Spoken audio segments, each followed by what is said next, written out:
To avert disaster, Grandma married me off to a dead man. But it seems my recently deceased husband has come back to life. Because right now, there's an icy cold hand creeping into my bed.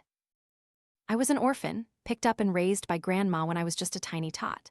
I'm 18 now, but one day that year, my life took a dramatic turn. Our family owned the only papercraft shop in the nearby villages, so business was quite good.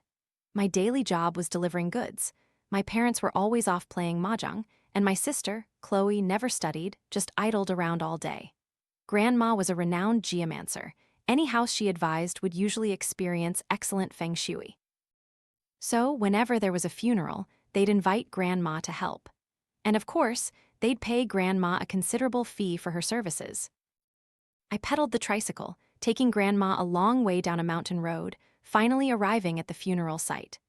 I unloaded stacks of paper offerings, clothes, and other paper goods, then watched as they were tossed into the incinerator, slowly catching fire.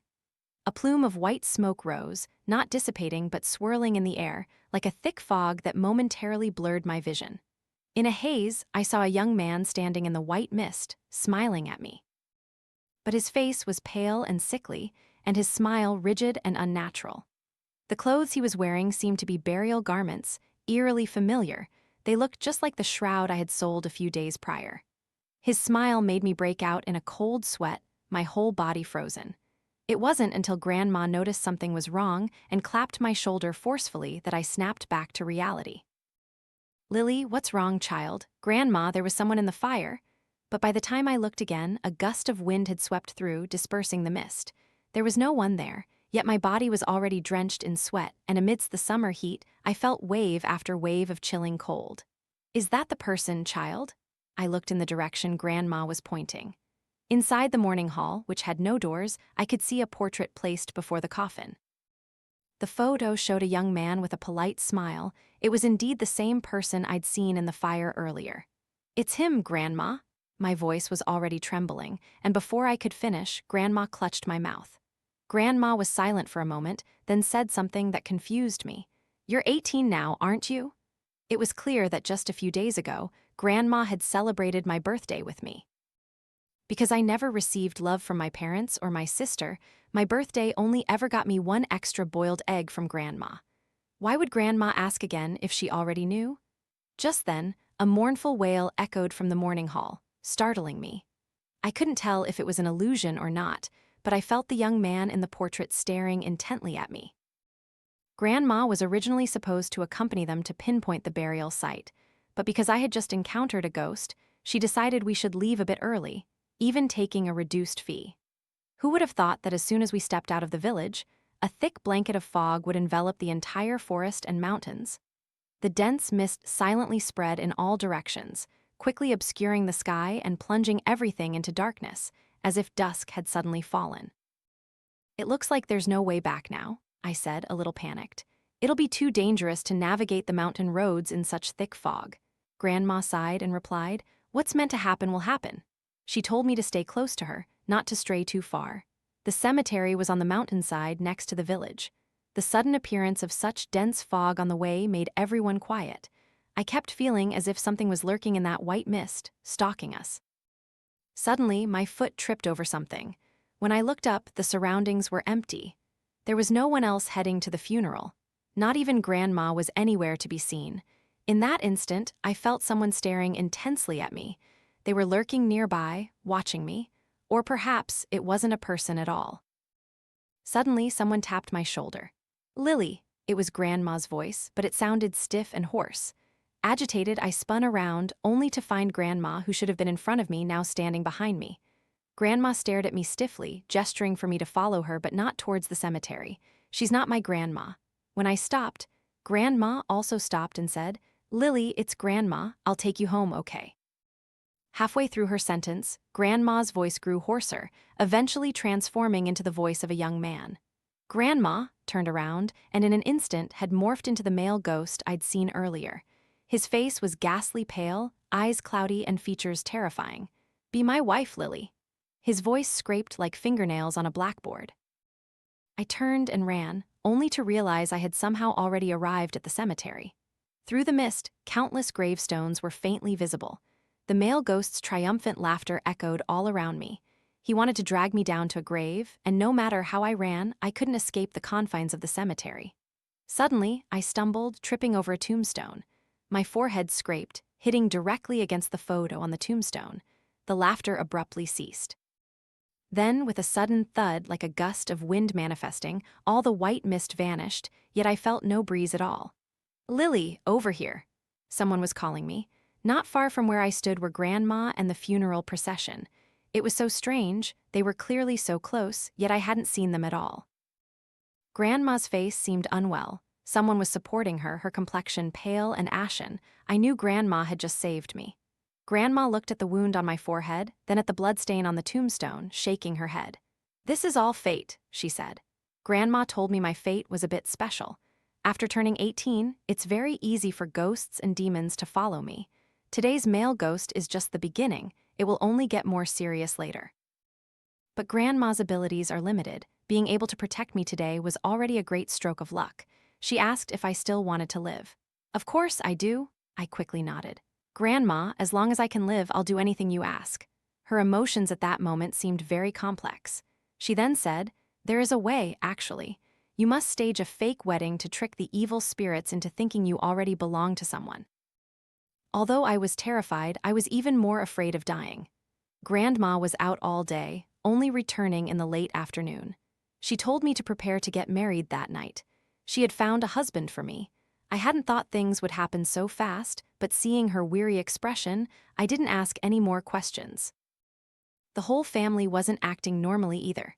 Mom and Dad didn't go out to play mahjong anymore, and Chloe wasn't idling outside. They were all nervously following Grandma's instructions, focused on preparing my wedding. Everything in the house was ready. A fake wedding wasn't like a normal one. Aside from everything being red, all the items were paper offerings and paper crafts. All the furniture in the house was covered in red paper, even the lamps were painted red. At midnight, the wedding officially began. The night was eerily silent, with only the faint red lights of our shop glowing. The windows were covered with red paper, and outside the main door there was a red paper sedan chair, looking utterly bizarre. Grandma lit the paper sedan chair and announced, "Time to welcome the bride." She then led me, dressed in red, into the center of the shop. The middle of the shop had been cleared into an open space, where a paper figure stood. This paper figure was made by Grandma herself, a deathly pale face, scarlet lips, and dotted eyes. Under the red light, the still wet ink of the pupils seemed to reflect the light. I couldn't help but shiver. Mom, Dad, and Chloe didn't dare to enter, just hid outside, peeking at the ceremony. Grandma suddenly yelled, making my heart leap. I didn't know what she saw. Her face changed, and she suddenly gripped the back of my neck, pressing my head down 3 times. I looked into the mirror opposite and saw a male ghost standing outside the door. He seemed to be wary of something, not daring to step inside. Inside the room, the ceremony concluded. I sat on the edge of the bed, while my husband, the paper figure, was placed on the bed itself. Grandma said I had to consummate the marriage with him for it to count as a real wedding. Though terrified, I also found it ridiculously funny. How could a paper figure possibly consummate a marriage? I looked at his stark white face, then lay down on the bed, pulling the blanket over myself. Grandma had said, "Just endure this one night, and afterward, ghosts and demons won't bother you anymore." I was lost in thought for what felt like half a day, and just as I was drifting off to sleep, a hand slipped into my blanket from somewhere. In that instant, I jolted awake, but my body wouldn't move. In a panic, I realized I was experiencing sleep paralysis. I could only see what was directly in front of me, nothing else, but my other senses were incredibly heightened. I could even feel the lines and textures on that large paper hand. The paper figure is alive. My breathing quickened. I wanted to scream, but no sound came out.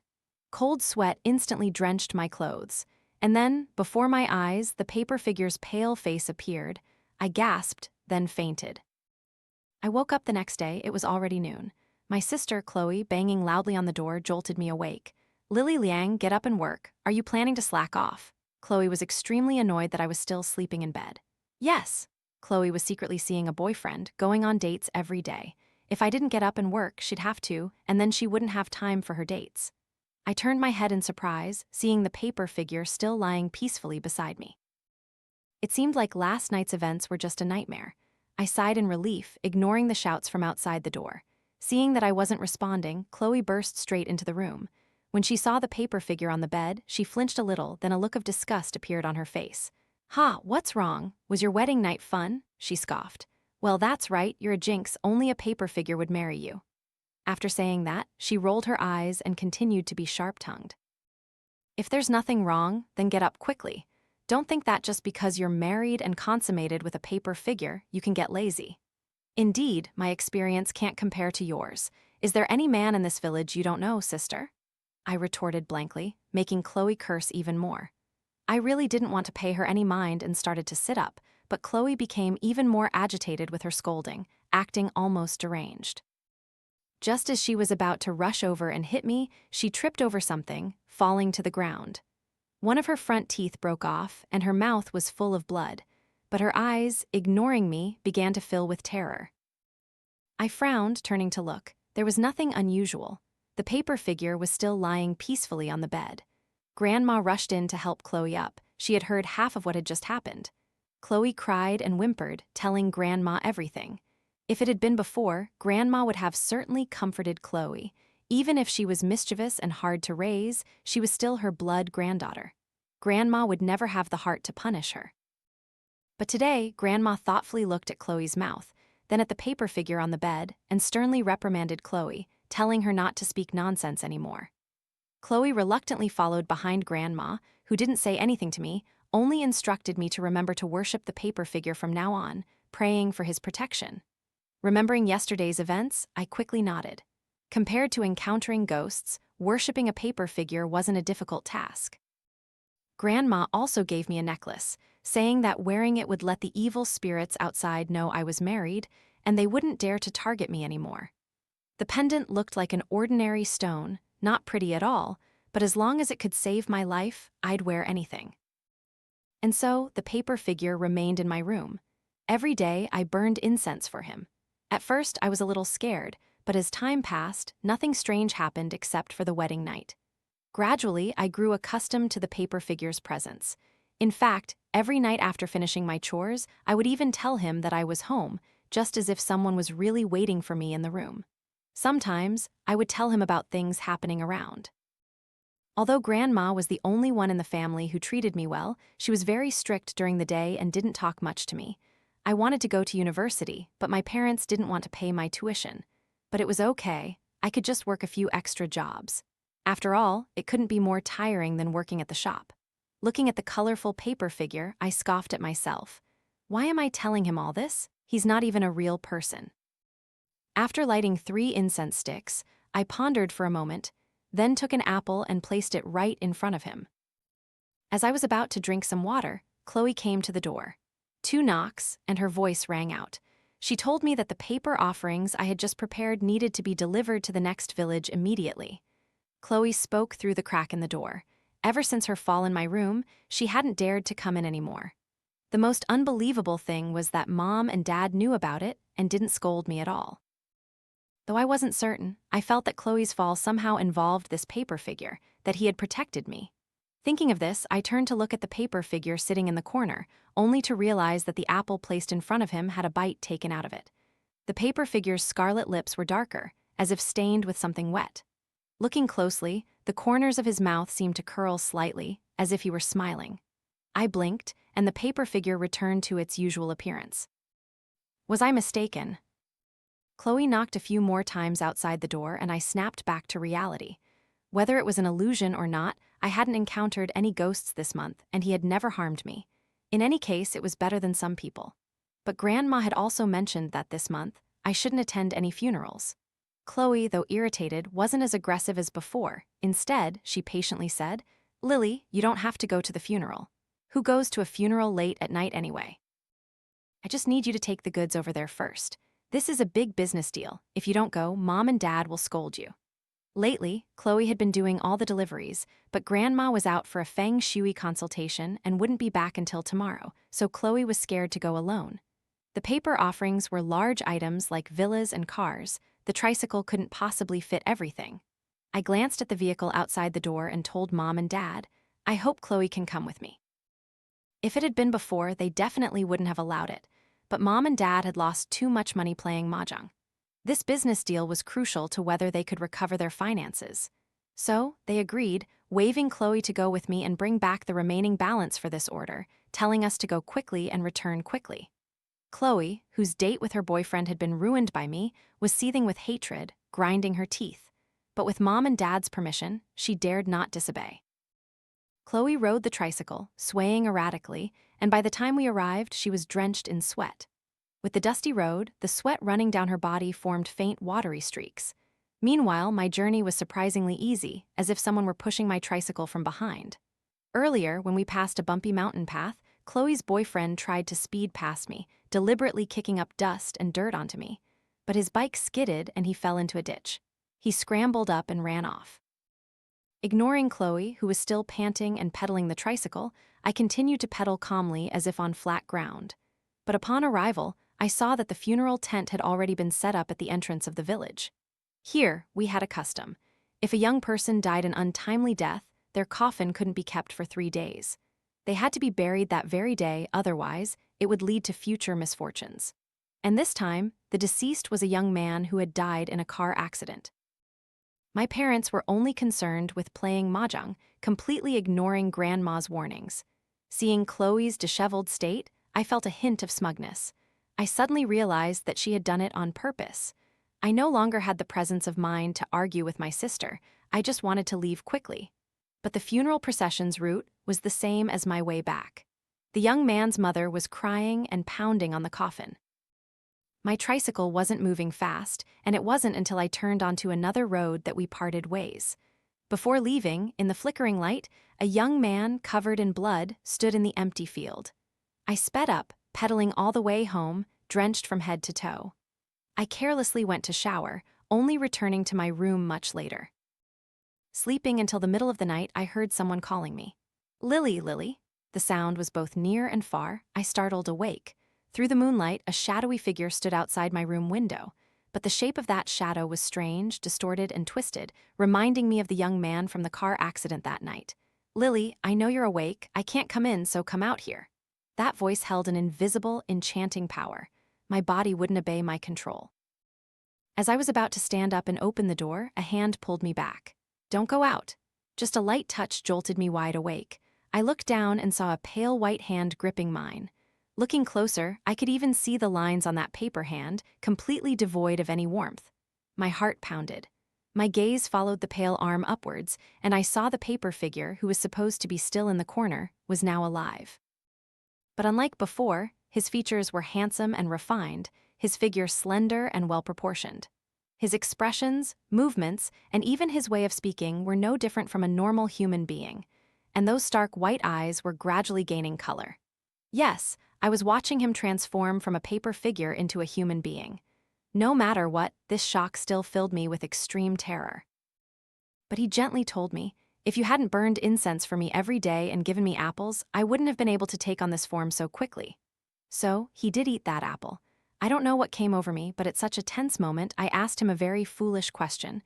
"You're a paper figure, can you eat apples?" He looked bewildered, then burst into laughter, his eyes full of fragments of moonlight. I felt that he was very happy. "Of course I can. As long as it's something Lily gives me, I can eat it. So, Lily can give me more things to eat in the future. It's been a very long time since I've tasted food." Watching his yearning face, as if he was recalling memories, his expression suddenly froze, as if thinking of bad ones. Outside, someone began pounding heavily on my door. His voice grew increasingly pathetic. "Lily, there's another male ghost in your room. I have to come in and kill him." Haha, it would be a lie to say I wasn't scared. My consciousness instinctively took a step back, and I happened to bump into the chest of the figure standing behind me. A soft chuckle echoed in my ear. He said, "I once told you, whatever Lily gives me, I'll eat, especially when you offer it directly to my mouth like this." My face flushed crimson, but then remembering he was a paper figure, I instinctively recoiled to the side. Anyone witnessing a paper figure transform into a human would find it hard to accept. And what's more, there was an evil spirit demanding entry outside the door. It was clear this was no time for small talk. He watched me rummage around the room, then picked up a wooden sword from a drawer and asked, "What are you going to do?" Grandma is a geomancer, and she also sells some items to ward off evil. This wooden sword is one that Grandma and I had left over from a feng shui consultation. I never thought I'd need it now. I clutched the wooden sword nervously and walked towards the door, which was about to be smashed. I said, Grandma said that when I marry you, I would be protected and safe, but now evil spirits are still following me. It proves it's stronger than you. But don't worry, I've learned a few things from Grandma. It won't be easy for evil spirits to bother me, and I certainly won't let it harm you. For now, I'll just have to rely on myself. After enduring so many years of hardship, I won't give up so easily. His face went blank, then he bowed his head, lost in thought. The room door suddenly burst open. Outside, the evil spirit was contorted, its face glowing with a greenish light under the moonlight. Before I could act, the paper figure stood in front of me, blocking the way.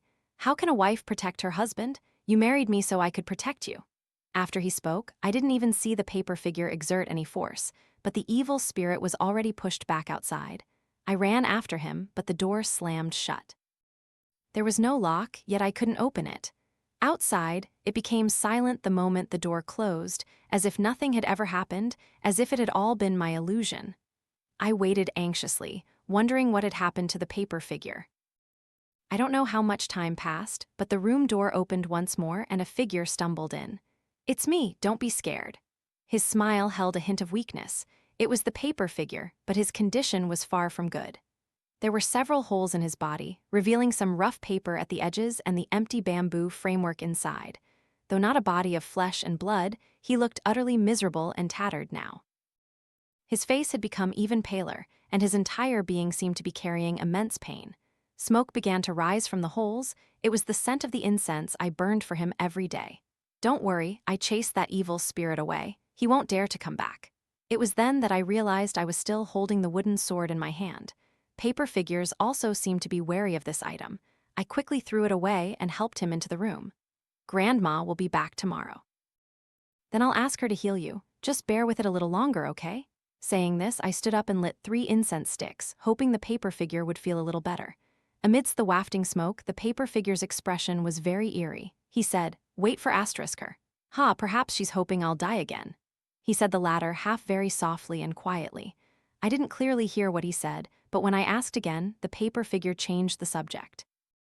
Lily, help me, okay? You can also help me restore my body. I asked him how to restore it. He said he only needed his ashes, but where was I supposed to find them? The smoke emanating from the holes grew less and less. He had completely reverted to his original form. White paper fragments mixed with garish colors. No matter how I called him, he didn't respond anymore. It seemed there was no more time to wait. Luckily, my room also served as the shop's storage. I took some materials. Paper, at least, was something we had in abundance, but he wasn't an ordinary paper figure. I touched the location of his wounds and felt something like fine dust. But it wasn't dirt or incense ash. Instead, I felt it was somewhat similar to the color of the necklace I was wearing. In that instant, I reacted. What I had just touched were his ashes. I started to wave my hands in a panic, but quickly stopped. Ashes? So what? A ghost? So what? In the end, he was still the one protecting me. I just never expected the necklace Grandma gave me was made from the ashes of the paper figure. Could he be a dead person? Why didn't Grandma tell me anything? But this wasn't the time to ponder. Saving the paper figure was more important. That smoke was like his bloodline, the paper fragments his skin, the bamboo frame his soul. I took the pendant and ground it into a powder, then discovered a yellow talisman the size of my thumbnail inside. Although I didn't know how to draw talismans, I recognized it as one used to suppress evil spirits, 100 yuan a sheet. Grandma had told me this necklace could ward off those spirits, so they would know I was married and wouldn't dare bother me. But why was there a suppression talisman inside? Was it truly meant for the paper figure to protect me, or was it meant to suppress the paper figure so that evil spirits would come for me? I didn't understand, or perhaps I dared not believe my own suspicions. Just then, a more blood-curdling scream echoed from the courtyard. Listening closely, it seemed to be calling Chloe's name. I placed the newly reassembled paper figure in the corner, pulled open the door, and saw a figure with disheveled hair rushing past me. Next were Mom and Dad, dressed in their pajamas. The front yard, which had been pitch black, was now lit up. Mom and Dad were supporting each other, looking utterly distraught. Their clothes were somehow torn to shreds, and their faces had several scratch marks. Earlier, Chloe had been fine, but she suddenly went berserk, scratching Mom and Dad, then rushing straight outside. Chloe ran out so abruptly that no one could stop her in time. They searched the entire village but couldn't find her. Afterward, some villagers who heard about it gathered to help search. But after searching all night, there were still no results. Finally, Mom and Dad received a call from the neighboring village, saying Chloe was in their village cemetery. The caller hesitated, as if there was something difficult to say. When Mom and Dad rushed over, they finally understood why they found it so hard to speak. They saw Chloe, completely naked, repeatedly kowtowing before a grave. Her head was smashing against the ground, yet she seemed unharmed, her eyes vacant, her movements stiff. Looking at the bloodstains on the ground, she had likely been doing it all night. The villagers tried to pull her away, but no matter how hard they pulled, they couldn't. This place felt so familiar. It was where I first encountered the ghost. I had even fallen and hit my head on a tombstone here. The bloodstain on the tombstone was gone. The black and white photo on it was of the paper figure husband I had met yesterday. I couldn't describe the feeling, only that the hair on my arms stood on end. Were all these events merely coincidences? No wonder Grandma said that day that it was all fate, but why did she hide it from me? It certainly wasn't out of fear for my worries. The tombstone was very old. Although the paint on its surface had faded significantly, the inscription was still legible. It stated, Liam Liang, age 22, and the year indicated was 18 years ago.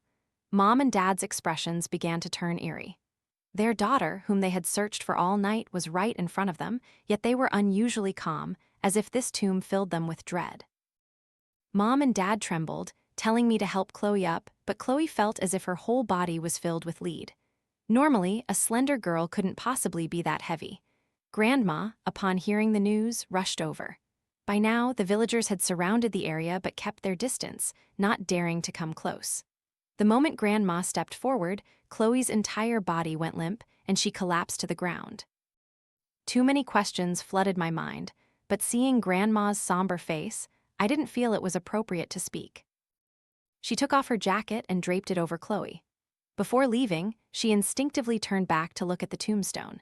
Liam's expression in the photo was gloomy, as if harboring countless secrets. I was about to turn back when a small inscription at the bottom of the tombstone caught my eye. The inscription was partially covered by sand, with only the bottom half visible, but it was easily recognizable because it was the name of my father's brother, Richard Liang. In that instant, goosebumps erupted all over my body. Grandma had never told me about the past, nor had she mentioned that I had an uncle or the talisman inside the pendant. And then there was Grandma's attitude when she talked about the paper figure. Everything became more complicated, but it all pointed in one direction. I couldn't help but wonder, what other secrets was I unaware of? This ignorance suffocated me. The feeling of being kept in the dark was utterly unsettling. I could only be more cautious. Seeing that I hadn't followed yet, Grandma urged me a few times. I pretended to tie my shoelace so Grandma wouldn't suspect anything. After Chloe returned home, she fell into a coma. Grandma didn't take her to the hospital because Chloe's problem wasn't something a hospital could solve. Mom cried hysterically, scolding me as if possessed. She demanded to know why I hadn't rushed out to help when I heard the commotion last night. Otherwise, Chloe wouldn't have run to the cemetery, kowtowing all night, or exposed herself to everyone. But I hadn't heard anything last night. Besides, when evil spirits came for me, who came to help me, Grandma lost a bit of patience and snapped, Enough, enough, stop talking. This is all due to a ghost's deception. Last night, Chloe had been normal when she returned, but she suddenly cried out in the middle of the night. Mom and Dad rushed over to check. Chloe kept muttering that someone wanted to take her away to be his wife. Such a big thing, why didn't you call and tell me? Finally, Mom stopped crying. She said a little fearfully, We thought Chloe was just having a nightmare. Didn't it pass already? Before Mom could finish, Dad yelled at her to shut up, then turned and glared at me. Grandma, too, deceived Mom, realizing she had said too much. She suddenly thought of something and glared fiercely at me. It's all your fault. If you hadn't stubbornly insisted on Chloe going with you to deliver the goods yesterday, none of this would have happened today. Chloe clearly knew that I wasn't allowed to attend any funerals for a month, yet she deliberately lured me into going, causing evil spirits to come for me last night. I've already endured this. This is my predetermined fate, but Chloe's fate is normal. Why would that evil spirit follow her and demand she be his wife? Perhaps it was because I was usually quiet that Mom didn't expect me to retort so directly. She froze, starting to feel guilty. And then Chloe woke up, but as soon as she opened her eyes, she cowered into the corner of the bed, looking at us in terror, continuously muttering about someone wanting to break into the room, wanting to take her to the underworld to be his wife. She didn't want to go with him because his body was completely mangled, and when he smiled, his jaw dropped to the ground. "Mom, didn't you say it would be fine if we just exchanged fates? Why is Chloe still being followed now?" Mom no longer had her aggressive demeanor. She slumped to the ground, sobbing uncontrollably.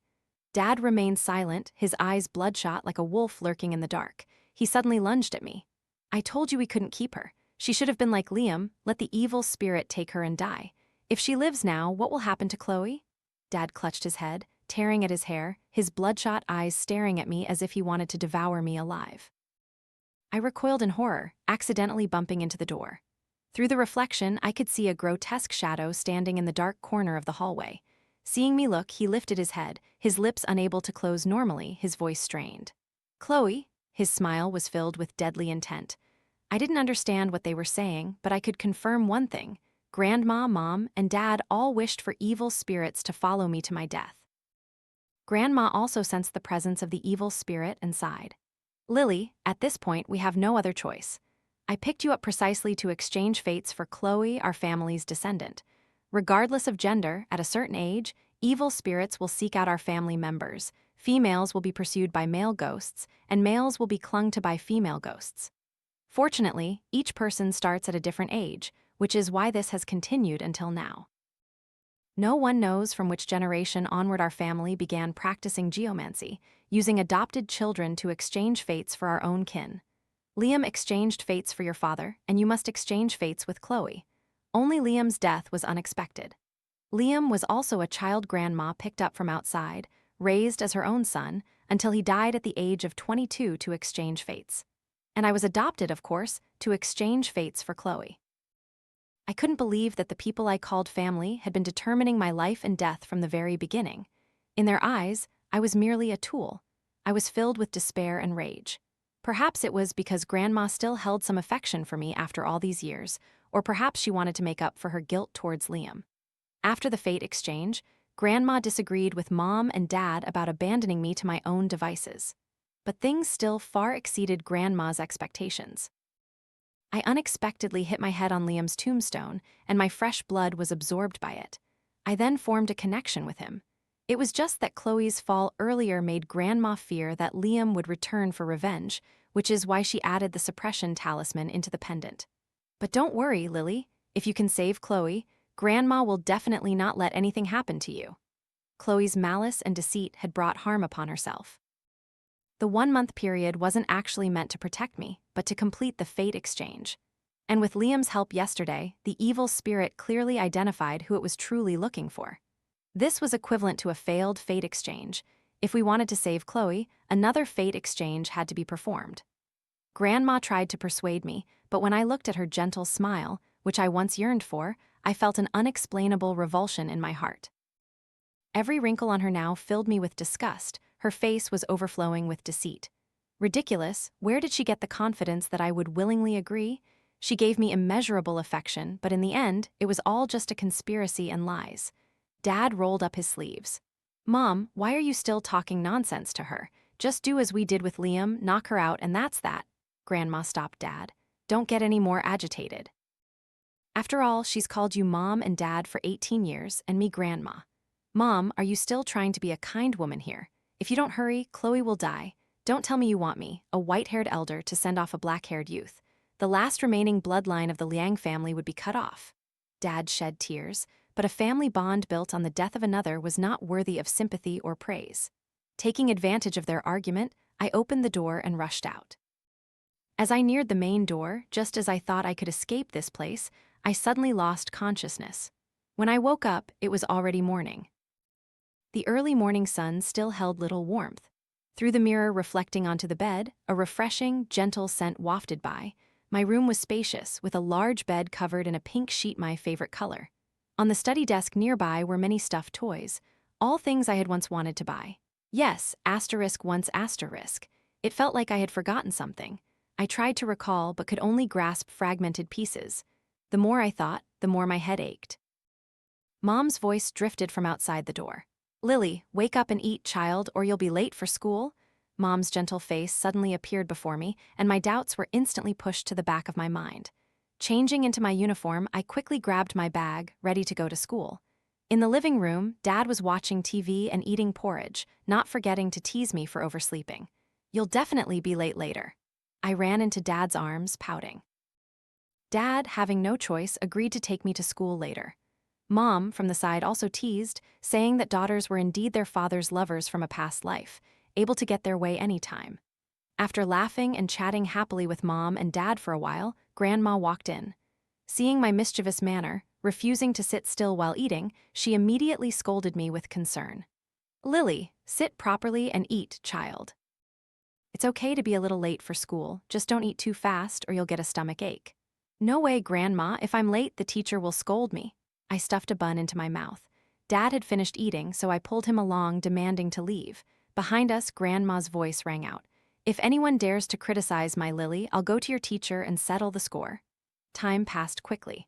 Though I was in high school, I didn't feel any stress. I walked out of the school gate, laughing and chatting with my classmates, when I saw a black motorcycle parked by the road. My classmate nudged my arm lightly. Hey, Lily, your boyfriend's here. My face flushed. A young man was sitting on the motorcycle, dressed entirely in black. His jeans hugged his long, straight legs as he leaned against the bike. When he took off his helmet, a very handsome face was revealed.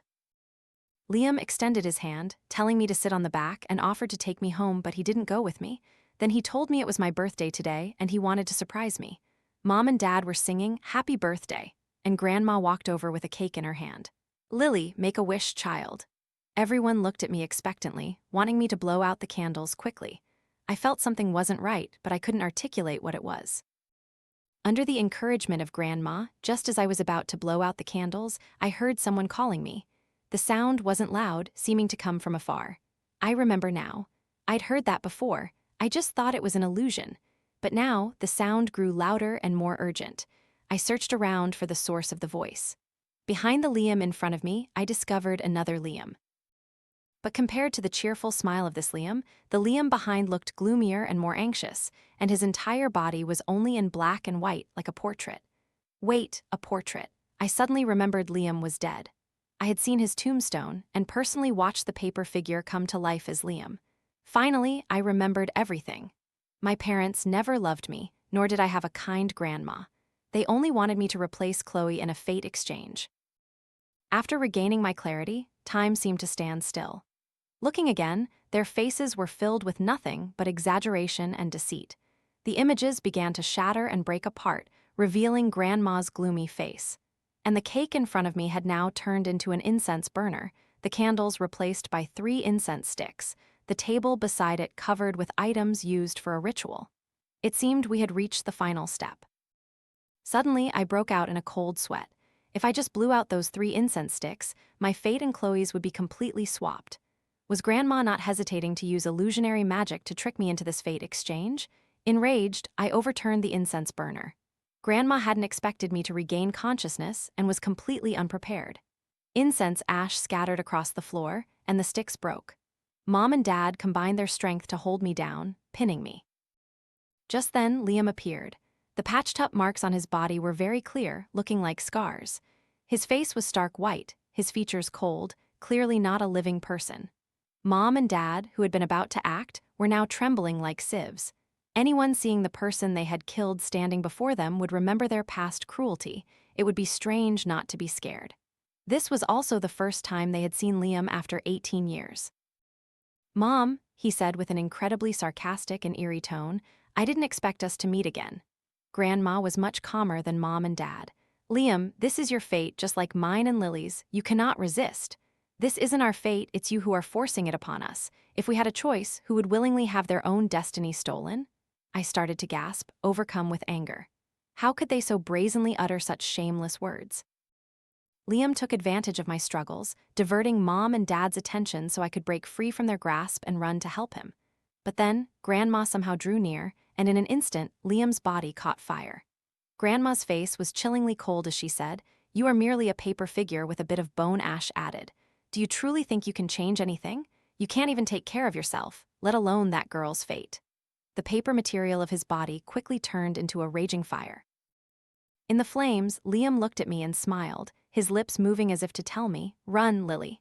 I shook my head forcefully, unable to stop the tears streaming down my face. When I encountered the ghost, I didn't cry. When I learned of Grandma's conspiracy, I didn't cry either. But now my tears fell endlessly. In just a few seconds, Liam had turned into a pile of ashes. The night wind blew, sweeping away the smoldering ashes, which scattered like faint, sparkling dust. They illuminated my escape path, and I quickly turned and rushed out, desperately running after that trail of faint red ashes. Mid-path, I tripped, falling onto a row of gravestones. Using the light from the ashes, I remained stunned in place. When Mom and Dad caught up, I was sitting slumped, head bowed, next to a nearby grave. They laughed coldly and kicked me. "You were so formidable just now, but now you've given up? Good, at least you won't suffer more punishment." I was taken home and locked in my room. Fate exchange required the right time, place, and human connection. Having missed this chance, we would have to wait for a more opportune moment to proceed. I lay still on my bed all day. Once those people were asleep, I wrote a note, burned it, and then returned to bed to sleep. Liam called me awake. This place was a decaying city, surrounded by crumbling walls and leaning structures. He had returned to his normal appearance, but his expression was very sorrowful. He was still sad that he couldn't save me. Because the paper figure had been burned, he might not be able to be by my side for a short while. "Thank you for protecting me before. Now, it's my turn." I asked Liam for help. I had written everything necessary on paper and burned it for him. Liam disagreed, only asking if I absolutely had to do this.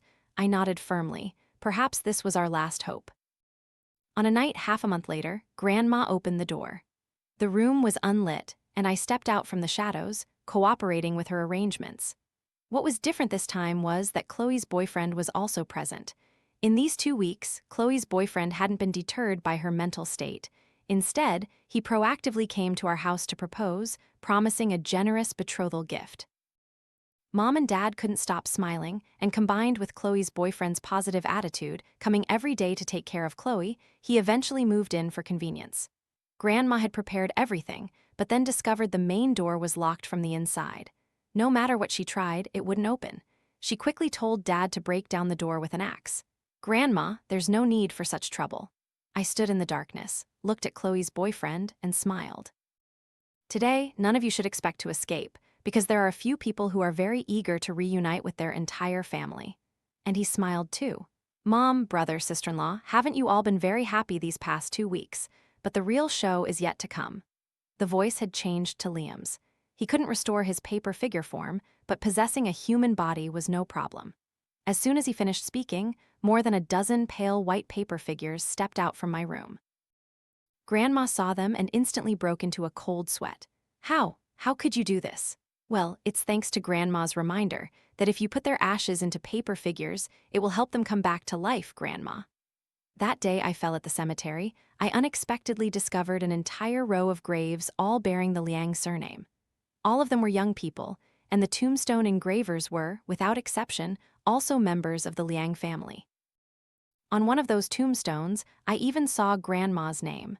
I had once heard villagers say that our family moved from the neighboring village. This must be the reason. I knew that even if I escaped, they would still find someone else to take my place. These horrific, bizarre practices would continue and be passed down through generations. That's why I decided to play this dangerous game. I sought out Liam and told him to go to the city of unjust deaths to find those who had exchanged fates for the Liang family. To prevent the souls of those who had their fates exchanged from seeking revenge, the family had suppressed their spirits. That's why for so many years, their resentment hadn't dissipated, and they had no way to exact revenge, merely wandering in the city of unjust deaths, unable to reincarnate. Only Liam was a random oversight that created a connection with me. With their cooperation, I obtained personal items belonging to them. Although not as potent as bone ashes, for revenge they would suffice. Over half a month, I created more than 10 paper figures, specifically for this day. Screams echoed all night from behind the sealed door. The next day, the villagers finally dared to approach. They opened the door and saw the courtyard filled with paper figures. What was even stranger was that the mouths of these paper figures were curved upwards, bearing very eerie smiles. Chloe's boyfriend had fainted in the courtyard. When he woke up, he remembered nothing of what had happened. But Mom and Dad weren't so lucky. Both of them, along with Chloe, had gone mad.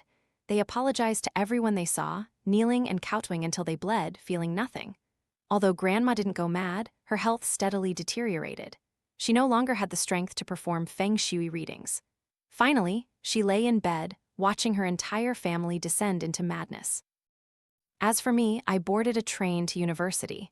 I took out an apple, and a moment later, 2 rows of teeth marks appeared on it, but there were no second bite marks. I looked out the window. Perhaps one day I would meet Liam again.